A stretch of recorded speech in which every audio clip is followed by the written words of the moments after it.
আজ আবারও নিজের সব সরঞ্জাম নিয়ে বসে পড়েছি নতুন একটা ড্রেস বানাবো বলে।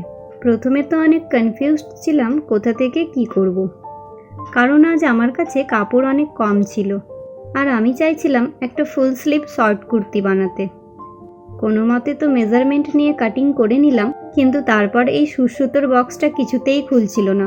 যাই হোক, পরের দিন ভাবলাম আর ইয়ার্কি ফাজলামও চলবে না, এবার একটু সিরিয়াসলি কাজ করতে হবে, না হলে ড্রেসটাকে 10 দিনেও কমপ্লিট করতে পারবো না। আর ভাগ্য করে আমি যেটাই ড্রেস বানাই তার ম্যাচিং একটা কিছু না কিছু পেয়েই যাই। আর এখানেও এই সুন্দর লেসটা পেয়ে গেছি, যেটাকে কুর্তির নিচের দিকে লাগিয়ে দিয়েছি। আর কুর্তির সামনের দিকে আর দুই দিকের হাতে এইভাবে কাপড়ের বোতাম তৈরি করে লাগিয়ে দিয়েছি। এইরকম একটা শর্ট কুর্তি বানানোর আমার অনেক দিনেরই ইচ্ছে ছিল। তোমাদের কেমন লেগেছে কমেন্টে অবশ্যই জানিও।